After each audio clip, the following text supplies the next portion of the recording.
Oke, assalamualaikum warahmatullahi wabarakatuh. Bunda, tadi sudah ada beberapa video dan gambar-gambar permainan apa saja yang ditampilkan di gambar sebelumnya, di video sebelumnya. Nah, tadi itu ada beberapa permainan seperti permainan bola balon. Nah, Bunda perlu diketahui ada beberapa manfaat dan capaian dari permainan bola balon ini. Salah satunya itu ialah pengenalan diri. Nah, di dalam pengenalan diri ini terdapat konsep untuk mengembangkan diri, di mana mengembangkan diri dengan bermain dapat mendukung anak tumbuh serta mandiri dan memiliki kontrol atas lingkungannya. Dan kedua, itu ada pengenalan perasaan. Sebenarnya pengenalan perasaan ini masuk dalam perkembangan emosi. Akan tetapi di dalam permainan ini juga anak dapat serentak memperolehnya. Nah, ini dapat anak dapatkan dalam permainan ini. Selain pengenalan perasaan tadi, ada juga pengenalan tentang orang lain, di mana di dalam permainan bola balon ini anak kan itu biasa berinteraksi kan, jadi dia berinteraksi itu otomatis dia bisa mengenal teman-temannya, seperti dia bercengkrama atau misalnya memanggil temannya, itu namanya dia mengenal orang lain. Misalnya dia menggiring bola balon itu mengofor ke temannya, itu salah satu interaksi sosial yang dapat diperoleh dari permainan bola balon ini. Dan kemudian ada juga pengenalan yang terakhir, itu ada pengenalan berbagai gerak. Nah, di mana kenapa masuk dalam permainan bola balon ini terdapat pengenalan berbagai gerak, karena di permainan bola balon ini anak bergerak aktif. Dia bukan hanya seperti dia bergerak semacam bergerak satu gerak saja, akan tetapi banyak gerak yang akan dia keluarkan, seperti baik itu gerak dari otot kaki, tangan, dan itu semua saling berkoordinasi. Makanya itu permainan bola balon ini juga cukup bagus untuk perkembangan sosial. Nah, kemudian kita beralih ke permainan kedua. Permainan kedua itu ialah permainan pasir pantai. Di permainan pasir pantai ini, Bunda ada beberapa capaian juga yang dapat diperoleh oleh anak. Nah, salah satunya itu dapat mengembangkan kognitif. Kenapa? Kenapa bisa demikian? Karena di pantai itu pastinya terdapat pasir yang basah dan kering. Di situ anak mulai berpikir tuh, dia mau memainkan pasir yang mana. Kalau pasir yang basah, otomatis dia pun ikut basah. Kalau pasir yang kering, dia pun maksudnya dia tidak basah, pakaiannya tidak basah. Di situ anak menggunakan pikiran kognitifnya untuk menentukan arah permainannya itu. Nah, selain itu juga anak juga secara otomatis dia kan pasti berpikir kan, gitu. Makanya itu capaian kognitif juga masuk dalam permainan ini. Nah, selanjutnya anak juga dapat memperkuat fisik. Kenapa? Dia itu dapat di permainan ini dia juga bisa memperkuat fisik karena menyerok pasir, misalnya menyerok pasir atau misalnya menyendok, itu kan semuanya ototnya saling berkoordinasi, seperti mata, tangan, dan otot besarnya dia saling berkoordinasi. Dalam permainan ini perkembangan sosial anak itu dapat berkembang, dan interaksi kerjasama bersama temannya juga sangat bagus. Dan misalnya saya pribadi untuk bunda-bunda yang menonton video ini sangat menganjurkan untuk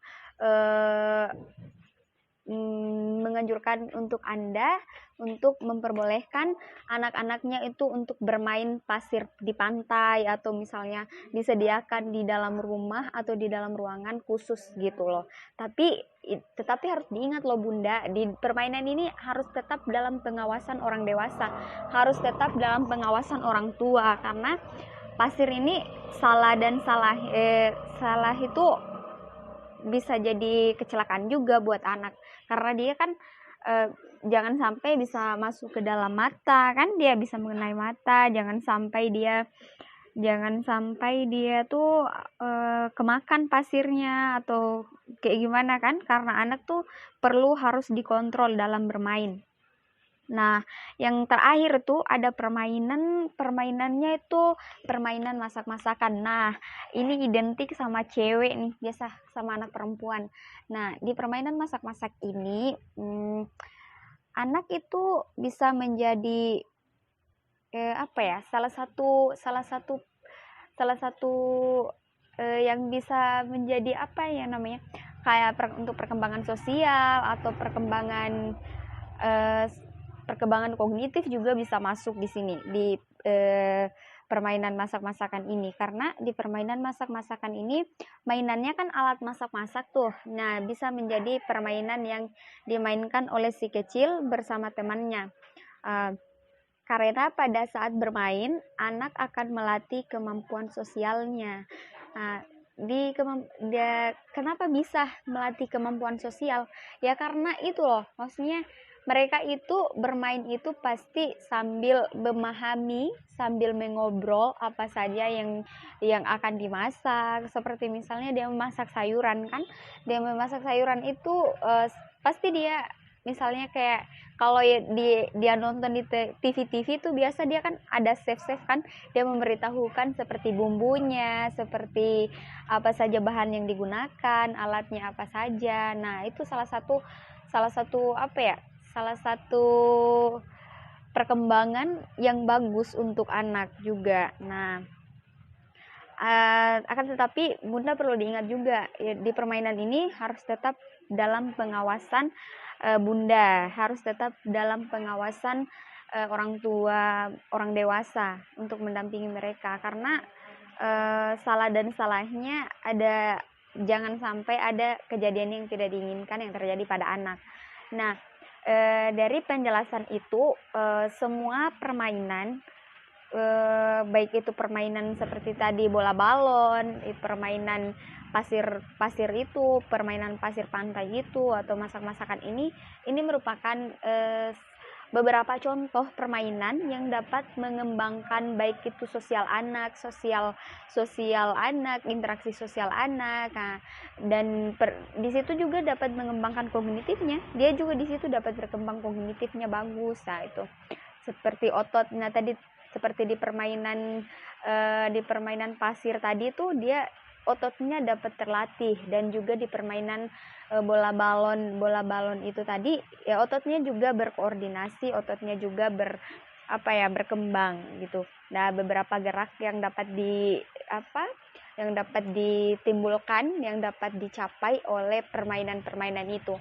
Nah, itulah beberapa capaian yang dapat saya sampaikan. Mungkin ada masih banyak beberapa permainan lagi, akan tapi di sini saya mengangkat 3 permainan saja. 3 permainan. Nah, permainan-permainan selanjutnya itu Bunda bisa mencari tahu, men-searching misalnya di Google atau di YouTube. Nah, itu banyak informasi permainan yang efektif, edukatif, yang bisa melatih kemampuan sosial anak, baik itu kemampuan sosial, baik itu kemampuan motorik, kemampuan kognitif, itu banyak Bunda. Jadi video ini cukup sekian.